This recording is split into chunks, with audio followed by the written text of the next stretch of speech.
Hello friends, welcome to our YouTube channel AssamCourse. আৰু আজিৰ এই ভিডিঅ'টোত ক্লাছ 10 ৰ সায়েন্সৰ চেপ্টাৰ 12 ৰ বিদ্যুতৰ অমৰ সূত্ৰ ৰ'দ আৰু ৰোধকতাৰ বিষয়ে আলোচনা হ'ব। তিনিটা বহুত ইম্পৰ্টেন্ট টপিক হয়, স্পেশালি অমৰ সূত্ৰটো। ইয়াৰ ওপৰত অংক আছে আৰু ইয়াৰ ফৰ্মুলাৰ ওপৰত বেছ কৰি অংক আহে আৰু বহুত ইম্পৰ্টেন্ট টপিক হয়। সো ফাৰ্স্ট আমি ডিসকাস কৰিম অমৰ সূত্ৰটো। সো অমৰ সূত্ৰটো ফাৰ্স্ট দিছিল এজন সায়েন্টিস্ট এজনে, জাৰ্মান সায়েন্টিস্ট আছিল, তেওঁৰ নাম আছিল জৰ্জ সাইমন ওম। 1827 ত তেখেতে এই অমৰ সূত্ৰটো দিছিল। তেখেতে কি কৰিছিল, কোনো এটা বৰ্তনীত প্ৰবাহ আৰু বিভৱভেদৰ কি কৰিছিল মানবিলাক পৰিৱৰ্তন কৰি বিভৱভেদ আৰু প্ৰবাহৰ মাজত এটা সম্পৰ্ক উলিয়াইছিল। সাপোজ তেওঁ এটা বৰ্তনী লৈছিল, বৰ্তনীত কি কৰিছিল, এটা নিৰ্দিষ্ট পৰিমাণৰ বিভৱভেদ লৈছিল আৰু এটা সঁজুলি লৈছিল, তাৰ পিছত তাৰ মাজেৰে এমিটাৰ কানেক্ট কৰিছিল প্ৰবাহ বৰ্তনীটোত আৰু এটা ভল্টমিটাৰ কানেক্ট কৰিছিল আৰু বেলেগ বেলেগ বিভৱভেদ দি কিনে বেলেগ বেলেগ যিবিলাক প্ৰবাহ পাইছিল সেইবিলাক টুকি ৰাখিছিল, লিখি ৰাখিছিল। তাৰ পিছত তেওঁ দেখিছিল যে যেতিয়া তেওঁ বিভৱভেদৰ মানটো যিমানে চেঞ্জ কৰে প্ৰবাহৰ মানটো এটা নিৰ্দিষ্ট পৰিমাণে চেঞ্জ হয়। তেওঁ কি কৰিছিল, প্ৰত্যেকটো বিভৱভেদৰ কাৰণে যিবিলাক প্ৰবাহ পাইছিল সেইবিলাক লিখি ৰাখিছিল আৰু গ্ৰাফত বহুৱাইছিল। গ্ৰাফত কেনেকৈ বহুৱাইছিল, তেওঁ বিভৱভেদটো y এক্সিছত লৈছিল এনেকৈ আৰু প্ৰবাহটো x এক্সিছত লৈছিল। তাৰ পিছত তেওঁ এইবিলাক যেনেকৈ মই ক্ৰছ মাৰি দেখাইছোঁ এইবিলাক এনেকুৱা তেওঁ পইণ্ট পাইছিল। পইণ্ট মানে কি, সাপোজ ইয়াতে দেখুৱাইছোঁ যে 4 ভোল্ট বিভৱভেদৰ কাৰণে 1 এম্পিয়াৰ প্ৰবাহ পাইছিল, 8 ভোল্ট বিভৱভেদৰ কাৰণে 2 এম্পিয়াৰ প্ৰবাহ পাইছিল, এনেকৈ কিছুমান পইণ্ট বহাইছিল গ্ৰাফত। আৰু দেখি কিনে যেতিয়া তেওঁ এই পইণ্টবিলাক কানেক্ট কৰিছিল, বিন্দুবিলাক দেখিলে যে এডাল তেওঁ সৰল ৰেখা পাইছিল, পোন সৰল ৰেখা, আৰু সেইডাল মূল বিন্দুৰ মাজেৰে যায়। ডেট মিনছ কি হয়, যেতিয়া তাৰমানে এনেকুৱা সৰল ৰেখা এডাল পাওঁ আমি গ্ৰাফত, তেতিয়া ক'ব পাৰোঁ যে এই ৰাশিটো যিটো আমি y এক্সিছত বহাইছোঁ আৰু এই আনটোৰ ৰাশি যিটো x এক্সিছত বহাইছোঁ সেই দুটা কি হয়,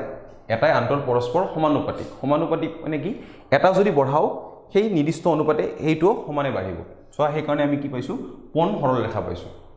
চ' এইখিনি আছিল তেওঁৰ কি আছিল, পৰীক্ষা কৰিছিল, এক্সপেৰিমেণ্ট কৰিছিল। তাৰপিছত তেওঁ কৈছিল যে যিকোনো পৰিবাহীৰ কাৰণে, এটা নিৰ্দিষ্ট পৰিবাহীৰ কাৰণে কি হয়, যদি আমি তাৰ বিভৱভেদটো বঢ়াওঁ, তাৰমানে কি যিটো আমাৰ ভল্ট দিয়া থাকে চ'ৰ্চৰ, সেই ভল্টটো বঢ়াওঁ, তেতিয়াহ'লে সেই বৰ্তনীটোৰ মাজেৰে যোৱা প্ৰবাহ বৃদ্ধি হয়। ইয়াত এটা সঁজুলি লৈছোঁ, সঁজুলিটো লৈছিলোঁ বাল্ব। তোমালোকে যি ধৰণৰ সঁজুলিৰ কাৰণে বিবেচনা কৰিব পৰা কথাটো।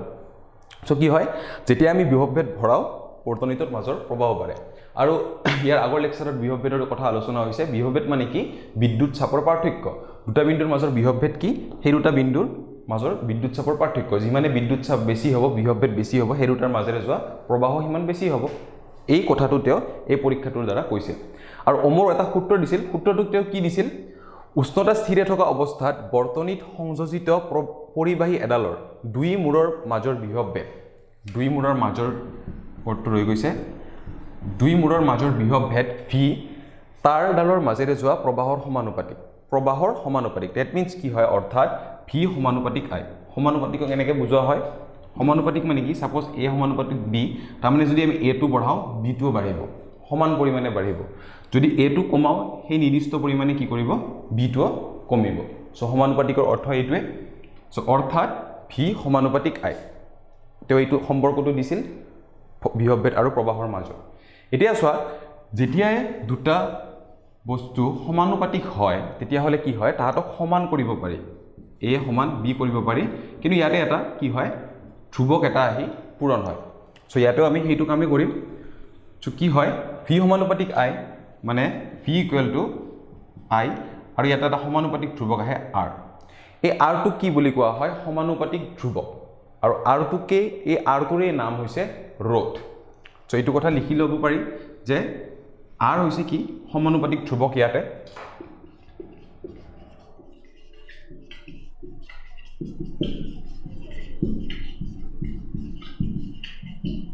আৰু পৰিবাহীডালৰ ৰোধ বোলে।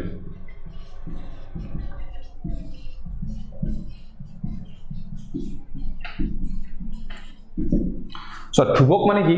ধ্ৰুৱক শব্দটোৰ অৰ্থ হ'ল কনষ্টেণ্ট, মানে সদায় একে থাকে, কোনোদিনো ই চেঞ্জ নহয়। এতিয়া চোৱা, ধ্ৰুৱক শব্দটোৰ অৰ্থ কি, ইয়াতে চোৱা, তুমি ভি আৰু আই চেঞ্জ কৰি আছা সমান সমান অনুপাতত। ছাপ'জ ফাৰ্ষ্ট ভি দিয়া আছিল 4 ভোল্ট,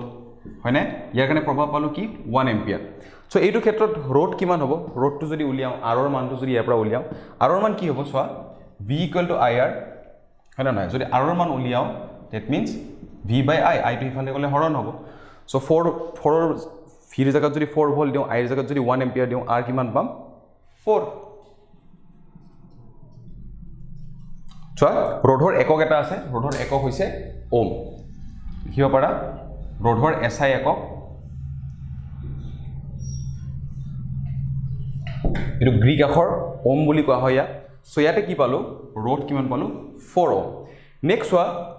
এইখিনি কথাই আলোচনা কৰি আছো সাপোজ 8 ভোল্ট আছিল প্ৰবাহ কিমান আছিল 2 এম্পিয়াৰ হয় না সো যদি আমি 8 ভোল্ট দিওঁ ইয়াতে 8 ভোল্ট আৰু 2 এম্পিয়াৰ প্ৰবাহ এইটো পইণ্টৰ কাৰণে বিবেচনা কৰি আছো তেতিয়াও তুমি কিমান পাবা 2 4 গুণ 8 4 ওমে পাম নেক্সট 3 নম্বৰটোৰ কাৰণে যদি চাওঁ 12 ভোল্ট আৰু প্ৰবাহ 3 এম্পিয়াৰৰ কাৰণে তেতিয়াও আমি ৰোধ 4 ওমে পাম ইট মিন্স কি হয় তুমি এটা নিৰ্দিষ্ট পৰিবাহীৰ কাৰণে যেতিয়া তুমি বিভৱ ভেদটো বঢ়াই থাকিবা প্ৰবাহ সেই অনুপাতে চেঞ্জ হৈ থাকিব কিন্তু তাৰ যেটো এই ধ্ৰুৱক আছে এই ধ্ৰুৱকটো সদায় একে থাকিব আছে আৰু ইয়াক সেই কাৰণে কি বুলি কোৱা হয় পৰিবাহীৰ এটা নিৰ্দিষ্ট বৈশিষ্ট্য বুলি কোৱা হয় আৰু সেই বৈশিষ্ট্যটোক নাম দিয়া হৈছে বৈদ্যুতিক ৰোধ সো ওমৰ সূত্ৰৰ পৰাই ৰোধৰ ডেফিনিশনটো আহে সো ইয়াকে বৈদ্যুতিক ৰোধ বুলি কোৱা হয় ৰোধৰ এসআই একক হৈছে ওম এতিয়া চোৱা এইটো যেটো ফৰ্মুলা আছিল V = IR বা RI যেনেকৈ লিখা এইটোকে কি বুলি কোৱা হয় ওমৰ সূত্ৰ বুলি কোৱা হয় ম্যাথমেটিক্যালি এনেকৈ লিখে V = IR সো ওমৰ সূত্ৰটো বুজি পাইছা ওমৰ সূত্ৰটো কি আছিল কোনো এটা পৰিবাহীৰ বিভৱ ভেদ তাৰ দুই মূৰৰ মাজৰ বিভৱ ভেদ আৰু তাৰ মাজেৰে যোৱা প্ৰবাহৰ সম্পৰ্ক আৰু সম্পৰ্কটো কেনেকুৱা V সমানুপাতিক I V = IR R টো কি হয় ইয়াতে সমানুপাতিক ধ্ৰুৱক হয় আৰু R কি বুলি কোৱা হয় পৰিবাহীডালৰ ৰোধ বুলি কোৱা হয় ঠিক আছে সো নেক্সট আমি ৰোধৰ অলপ কথা আলোচনা কৰিম সো এটা আহিল বৈদ্যুতিক ৰোধৰ ডিসকাশন যদি তোমালোকক খুদে যে বৈদ্যুতিক ৰোধ বুলিলে কি বুজা তোমালোকে কোৰ পৰা স্টাৰ্ট কৰিব লাগিব তোমালোকৰ লিখনিটো ওমৰ সূত্ৰৰ পৰা ওমৰ সূত্ৰৰ মতে কি হয় V সমানুপাতিক I হয় সো V = IR হয় ইয়াতে কি হয় R টো সমানুপাতিক ধ্ৰুৱক আৰু ইয়াকে ৰোধ বুলি কোৱা হয় বা পৰিবাহীডালৰ ৰোধ বোলে ৰোধৰ এসআই একক হৈছে ওম ইয়াক এইটো আখৰেৰে হুচোৱা হয় আগতে এবাৰ কৈছিলো সো এইটো আখৰেৰে ৰোধটো হুচায় ৰোধৰ এসআই একক এনেকৈ বুজায় ওম অৰ্থাৎ ৰোধ কি হ'ব চোৱা V = IR সো R মানে কি হ'ব I টো হিপিনে গলে V ৰ তলত হৰণ হয় না নহয় এটো ক্ৰস মাল্টিপ্লিকেশন কৰিছো ইফালে লৈ গৈছো হৰণ এতিয়া চোৱা ইয়াতে চোৱা যদি তোমালোকৰ তাত এডাল পৰিবাহী আছে এডাল তুমি কোনো এটা বৈদ্যুতিক বিভৱ ভেদৰ লগত কানেকচন কৰিছা এতিয়া চোৱা হেই সাপোজ বিভৱ ভেদটো একে আছে বিভৱ ভেদটো তুমি চেঞ্জ কৰা নাই খালি ৰোড আৰু প্ৰবাহটো এটা চোৱা সাপোজ এডাল পৰিবাহী আছিল ইয়াতে আছিল এটা বিভৱ ভেদ মাইনাস প্লাস প্ৰবাহ ইফালে যাব ইয়াতে সাপোজ এটা বৈদ্যুতিক সজুলি আছিল ইয়াতে সাপোজ এটা কি আছে চাবি হয়নে চোৱা তুমি এই পৰিবাহীৰ দুই মূৰৰ বিভৱ ভেদটো সেম ৰাখিছা V এ ৰাখিছা হয়নে I প্ৰবাহ গৈছে এতিয়া চোৱা কোনো এডাল পৰিবাহীৰ যদি এই V টো ফিক্স থাকে V টো কনস্ট্যান্ট মানে ধ্ৰুৱক তেতিয়া R আৰু I ৰিলেশনটো চোৱা R কি হৈ আছে I কি হৈ আছে বৈস্তানুপাতিক সমানুপাতিক মানে কি A আৰু B সমানুপাতিক এনেকৈ কোৱা হয় বৈস্তানুপাতিক মানে কি A সমানুপাতিক 1/B এইটো মানে বৈস্তানুপাতিক তাৰ মানে কি হয় চোৱা A টো তুমি যিমান বঢ়াবা B টো কমি যাব আৰু ওলটাকে যদি কোৱা B টো যদি আমি যিমানে কমাও কি হ'ব এই ৰাখিটো বাঢ়ি যাব সো A বাঢ়ি যাব পাইছানে বুজি এটা বঢ়ালে আনটো কমিব সেইটো হৈছে বৈস্তানুপাতিকৰ নিয়ম এতিয়া চোৱা V টো যদি তুমি ধ্ৰুৱক ৰাখা কনস্ট্যান্ট ৰাখা তেতিয়া হলে R আৰু I ৰিলেশনটো কেনেকুৱা চোৱা I টো তলত পূৰণ হৈ আছে ন সো R বৈস্তানুপাতিক 1/I তাৰ মানে কি চোৱা আৰু ওলটাকে ক'ব পাৰা কি হয় I মানে কি হয় V/R ইয়াৰ পৰা চোৱা I টো যদি ওলোৱা V ৰ তলত R টো যাই হৰণ হ'ব সো বিভৱ ভেদটো যদি ধ্ৰুৱক হয় তেনেহলে I আৰু R ৰ ৰিলেশন এইটো হ'ব বা এইটো যেটো কনসিডাৰ কৰা সো ইয়াৰ অৰ্থ কি তাৰ মানে চোৱা তুমি এডাল পৰিবাহীত ৰোধটো যিমানে বঢ়াবা I টো কি হ'ব হিমানে কমিব বা ওলটাকে কও যদি তুমি পৰিবাহীৰ লগত I টো যিমানে বঢ়াবা প্ৰবাহটো যিমানে বেছি হ'ব ৰোধটো কম হ'ব তাৰ মানে কি চোৱা ৰোধটো এনে এটা বৈশিষ্ট্য পৰিবাহী এডালৰ ই কি কৰে প্ৰবাহক বাধা প্ৰদান কৰে আৰু এই ৰিলেশনটোৰ পৰা আমি এই কথাটো গম পাওঁ সো ৰোধক কি বুলি কোৱা হয় বৈদ্যুতিক ৰোধক এডাল পৰিবাহীৰ কি কৰি কোৱা হয় প্ৰবাহৰ বাধা বুলি কোৱা হয় আৰু এইটোৱে হৈছে ৰোধৰ ধৰ্ম ৰোধৰ এসআই একক চোৱা ওম এটা কোৱেশ্চন হৰে যে 1 ওম ৰোধকৰ সংজ্ঞা দিয়া 1 ওম 1 ওম ৰোধকৰ সংজ্ঞা দিয়া এতিয়া চোৱা ৰোধ মানে কি পালো V/I বিভৱ ভেদৰ এসআই একক কি ভোল্ট আৰু প্ৰবাহৰ এসআই একক কি এম্পিয়াৰ এটো জানা সো আৰ মানে কি দ্যাট মিন্স এইখিনি বুজি পালা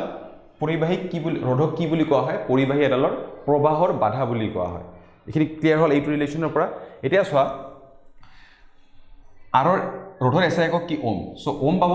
লাগিলে কি হ'ব বিভৱ ভেদ ভোল্ট থাকিব আৰু তলত কি থাকিব এম্পিয়াৰ তেতিয়া আমি ওমৰ এককটো পাম হয়নে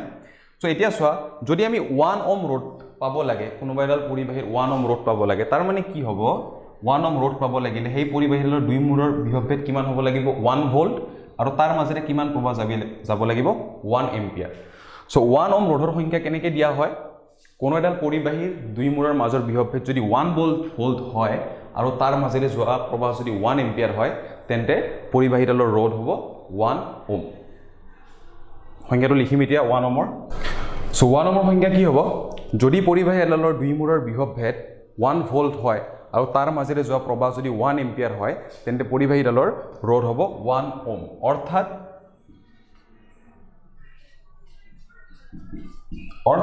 1 ওম ইকুৱেল টু কিমান হ'ব 1 ভোল্ট বাই 1 এম্পিয়াৰ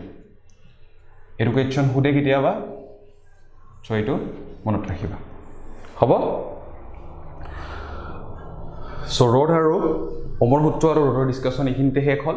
নেক্সট চোৱা ৰোধৰ কিছুমান কাৰক আছে ৰোধে পৰিবাহীৰ কিছুমান কাৰকৰ ওপৰত নিৰ্ভৰ কৰে সেই কাৰককেইটা কি কি সেইটো চাম আমি চোৱা পৰিবাহী এডালৰ ৰোধ পৰিবাহী এডালৰ কিছুমান তাৰ বৈশিষ্ট্যৰ ওপৰত নিৰ্ভৰ কৰে কি কাৰকৰ ওপৰত নিৰ্ভৰ কৰে চোৱা পৰিবাহী এডালৰ ৰোধ পৰিবাহীৰ দৈৰ্ঘ্য প্ৰস্থচ্ছেদৰ কালি আৰু পৰিবাহীডালৰ পদাৰ্থৰ প্ৰকৃতিৰ ওপৰত নিৰ্ভৰ কৰে দৈৰ্ঘ্য মানে জানা পৰিবাহী এডালৰ দৈৰ্ঘ্য মানে কি সাপোজ আমাৰ তাত কপাৰৰ এডাল তাৰ আছে সো এই তাৰডালৰ দৈৰ্ঘ্য যিমানে বেছি হ'ব সিমানে কি হ'ব তাত কি হ'ব ৰোধ বেছি হ'ব কেনেকৈ এইটো কথা ৰিলেশ্যনটো লিখা আছে চোৱা সঠিক জোখমাখৰ পৰা দেখা যায় সঠিক জোখমাখ মানে বহুত ধৰণৰ পৰীক্ষা নিৰীক্ষাৰ পাছত এইটো কনক্লুজন দিয়া হৈছে যে বৈদ্যুতিক ৰোধ কি হয় পৰিবাহীৰ দৈৰ্ঘ্যৰ সমানুপাতিক তাৰ মানে কি চোৱা কেনেকৈ নিৰ্ভৰ কৰে পৰিবাহীৰ ৰোধটো তাৰ দৈৰ্ঘ্যৰ ওপৰত তুমি দৈৰ্ঘ্য যিমানে বঢ়োৱা তাৰডাল যিমানে দীঘল হ'ব তাৰ ৰোধো সিমানে বেছি হ'ব ঠিক আছে অৰ্থাৎ সমানুপাতিক মানে কি অৰ্থাৎ বৈদ্যুতিক ৰোধক কেনে আৰেৰে বুজোৱা হয় আৰ সমানুপাতিক এল কি পৰিবাহীডালৰ দৈৰ্ঘ্য লেংথ সো তাক এলেৰে বুজোৱা হয় তাৰপিছত চোৱা 2 নম্বৰটো চোৱা প্ৰস্থচ্ছেদৰ কালি কি বস্তু চোৱা সাপোজ এইডাল তাৰ আছে হয়নে তাৰবিলাক এনেকুৱা হয় সো প্ৰস্থচ্ছেদ মানে হৈছে এইখিনি অংশ প্ৰস্থচ্ছেদ মানে হৈছে এইখিনি অংশ যিখিনিৰ মাজেৰে কি হয় প্ৰবাহটো পাৰ হৈ যায় বা এইখিনি অংশ যি কোৱা তাৰ বহলটো এনেকৈ ক'ব পাৰা প্ৰস্থচ্ছেদৰ কালি এতিয়া প্ৰস্থচ্ছেদৰ কালি কি হ'ব চোৱা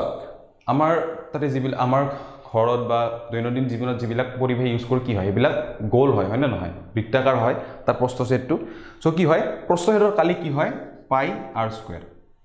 আৰ কি ইয়াতে তাৰডালৰ কি হয় ব্যাসাৰ্ধ এইটো কথা জানা পাই আৰ স্কয়াৰ সো প্ৰস্থচ্ছেদৰ কালি মানে এইখিনিৰ কালি বা এইখিনিৰ কালি বৃত্তটাৰ কালি কি হয় পাই আৰ স্কয়াৰ হয় সো এইটো সো এৰিয়া কি বুলি কোৱা হয় প্ৰস্থচ্ছেদৰ কালি মানে কি এৰিয়া সো এৰিয়াক এই আখৰেৰে বুজোৱা হয় সো কি হয় পৰিবাহীডালৰ ৰোধ প্ৰস্থচ্ছেদৰ কালিৰ লগত কেনেদৰে ৰিলেটেড আছে প্ৰস্থচ্ছেদৰ কালিটো তুমি যিমানে বঢ়োৱা তাৰ মানে কি তাৰডাল যিমানে মোটা হ'ব সিমানে কি হ'ব তাৰ ৰোধ কম হ'ব সো সেইকাৰণে কোৱা হৈছে চোৱা পৰিবাহীৰ ৰোধ প্ৰস্থচ্ছেদৰ বৈদ্যুতিক ৰোধ প্ৰস্থচ্ছেদৰ কালিৰ বৈস্তানুপাতিক তাৰ মানে কি চোৱা আৰ বৈস্তানুপাতিক এ পাইছানে বুজি বৈস্তানুপাতিক মানে কি এনেকৈ দেখুওৱা হয় এটা বঢ়ালে আনটো কমে তুমি প্ৰস্থচ্ছেদৰ কালি যিমানে বঢ়াবা ৰোধটো সিমানে কমিব আৰু এ মানে কি ইয়াতে কোনোবাই ব্ৰেকেটত লিখিব পাৰা পাই আৰ স্কয়াৰ আৰ কি তাৰডালৰ ব্যাসাৰ্ধ বুজি পাইছা আৰু থাৰ্ড টপিকটো কি থাৰ্ড পইণ্টটো কি যাৰ ওপৰত বৈদ্যুতিক ৰোধ নিৰ্ভৰ কৰে প্ৰস্থচ্ছেদৰ কালি আৰু পদাৰ্থৰ প্ৰকৃতিৰ ওপৰত নিৰ্ভৰ কৰে পদাৰ্থৰ প্ৰকৃতি মানে কি চোৱা বিদ্যুতৰ পৰিবাহী কোনবিলাক হয় সাধাৰণতে ধাতুবিলাক বা বিদ্যুৎ প্ৰবাহ চালিত হয় মানে কি হয় আধানৰ গতি ধাতুবিলাকে কিয় বিদ্যুৎ প্ৰবাহ চালিত কৰিব পাৰে কাৰণ ইয়াত মুক্ত ইলেক্ট্ৰন থাকে মুক্ত ইলেক্ট্ৰনবিলাক তাৰ যিবিলাক পৰমাণুৰ চাৰিওফালে ইলেক্ট্ৰন থাকে সেইবিলাকক কি মুক্ত অৱস্থাত ৰাখিব পাৰে সো পদাৰ্থৰ প্ৰকৃতি মানে কি যোনবিলাক পদাৰ্থ কিছুমান মৌল আছে তাৰ কি হয় সেই মৌলটো এটা ইলেক্ট্ৰনবিলাক কি হয় সহজে এৰিব পাৰে সো সেইটোৰ ওপৰত নিৰ্ভৰ কৰি পদাৰ্থৰ প্ৰকৃতিৰ ওপৰত নিৰ্ভৰ কৰে বুলি কোৱা হৈছে যোনে কি যিমান ইলেক্ট্ৰন মুক্ত কৰিব পাৰে তাত সিমানে আধানৰ সংখ্যা বেছি হ'ব সো সিমানে কি হ'ব প্ৰবাহটো কি হ'ব বেছি পোৱা যাব তাতে যদি আমি বিভৱ বেদ এটা লগাও কি হ'ব আধানৰ চলাচলৰ পৰিমাণ বেছি হ'ব সো তেতিয়া কি হ'ব প্ৰবাহটো বেছি হ'ব আৰু হেইটো ৰ'দটো সেই কাৰণে পদাৰ্থৰ প্ৰকৃতিৰ ওপৰত নিৰ্ভৰ কৰা বুলি কৈছে মান ডিপত যাব নালাগে থাৰ্ড টপিকটো খালি ওপৰৰ দুটাৰ ওপৰত গুৰুত্ব দিয়া পৰিবাহী এডালৰ ৰ'দ কি হয় দৈৰ্ঘ্যৰ সমানুপাতিক হয় দৈৰ্ঘ্য যিমানে বঢ়াও কি হয় ৰ'দটো সিমানে বাঢ়ে নেক্সট সব প্ৰস্থচ্ছেদৰ কালিৰ বৈস্থানুপাতিক তাৰ মানে কি তাৰডাল বা পৰিবাহীডাল যিমান মোটা হ'ব বা তাৰ কালিটো যিমান বেছি হ'ব তাৰ কি হ'ব ৰ'দ সিমানে কম হ'ব এতিয়া চোৱা এইবিলাক যদি আমি 1 আৰু 2 বুলি কম 1 আৰু 2 ইকুৱেশ্যন দিওঁ 1 আৰু 2 ৰ পৰা কি হয় চোৱা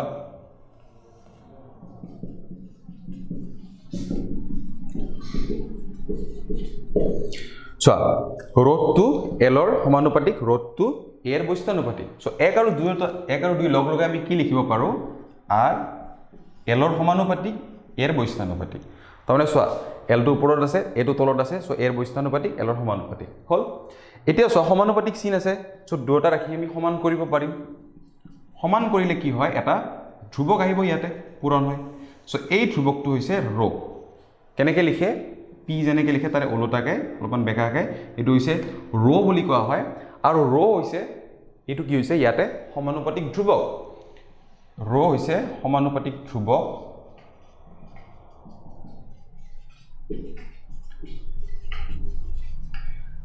ৰকে কি বুলি কোৱা হয় পৰিবাহী এডালৰ ৰোধকতা বুলি কোৱা হয়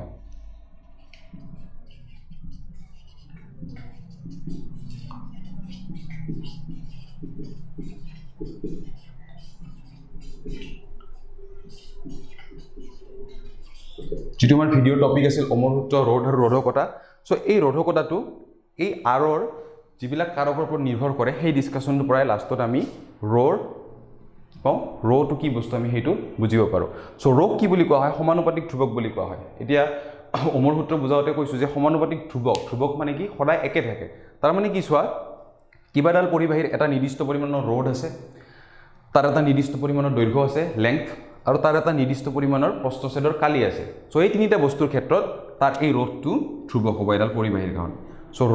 ৰোধকতাটো কি হয়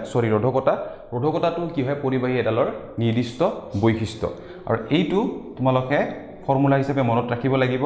ইয়াৰ ওপৰত তোমালোকৰ অংক কৰিব আহে so r = rho l by a হৈছে এইটো ফৰ্মুলাটো চোৱা এখিনি মুছিব পাৰো চোৱা সো ৰোধকতাৰ ফৰ্মুলা কি হ'ব ইয়াৰ পৰা এই ফৰ্মুলাটোৰ পৰা যদি আমি ওলোটাকে লিখো সো r মানে কি rho l by a so আমাক যদি rho লাগিলে কি হ'ব a টো হিপিনে নিব লাগিব ফাৰ্স্ট দেন l টো নিব লাগিব a টো ফাৰ্স্ট হিপিনে নিলো ইফালে হৰণ হৈছিল ইফালে নিয়াৰ লগে কি হ'ব পূৰণ আৰু l টো পূৰণ হৈ আছিল ইফালে নিয়াৰ লগে হ'ব হৰণ সো ৰোধকতাৰ ফৰ্মুলা হৈছে এইটো r * a divided by l ইয়াতে চোৱা কোনো এডাল পৰিবাহীৰ চোৱা যদি তোমাৰ তাৰ প্ৰস্থচ্ছেদৰ কালি a আৰু l টো যদি ফিক্স থাকে ফিক্স ৰাখিছা দেন কি হয় চোৱা ৰোধকতা সমানুপাতিক r হয় না নহয় এই দুটা সাপোজ ফিক্স এই দুটা সাপোজ ধ্ৰুৱক পৰিবাহী এডালৰ নিৰ্দিষ্ট লেংথ আছে আৰু প্ৰস্থচ্ছেদৰ কালি আছে তেতিয়া হলে কি হ'ব ৰোধকতাটো r ৰ সমানুপাতিক হ'ব তাৰ মানে ৰোধ যিমানে বেছি হ'ব ৰোধকতাও সিমানে বেছি হ'ব ৰোধৰ কথা কওঁতে কৈছো যে কি হয় ৰোধ এডাল পৰিবাহী এডালৰ কি নিৰ্দিষ্ট বৈশিষ্ট্য সো ৰোধকতাটো কি হয় পৰিবাহী এডালৰ নিৰ্দিষ্ট বৈশিষ্ট্য ৰোধকতা যিমানে বেছি হ'ব ৰোধও সিমানে বেছি হ'ব ঠিক আছে সো এইখিনি আছিল পৰিবাহীৰ অমৰ সূত্ৰ ৰোধ আৰু ৰোধকতাৰ ওপৰত ডিসকাশন সো কেইটামান আমি ফৰ্মুলা পাইছো এই ফৰ্মুলা কেইটা মনত ৰাখিব লাগিব এই ফৰ্মুলা কেইটাৰ ওপৰত ব্যৱহাৰ কৰি এটা অংক কৰিব দিয়ে সো এইখিনি মনত ৰাখিব লাগিব আৰু এই ভিডিওটোত এইখিনি আছে হ'ব থ্যাংক ইউ আৰু ক্লাস 10 ৰ দশমমান শ্ৰেণীৰ যিবিলাক ছাত্ৰ ছাত্ৰী আছে সেইবিলাকলৈ এই ভিডিওটো যিমান পাৰি সিমানে শেয়াৰ কৰক আৰু ভিডিওটো ভাল লাগিলে লাইক কৰিব কমেন্ট কৰিব আৰু আমাৰ চেনেলটো সাবস্ক্ৰাইব কৰিব থ্যাংক ইউ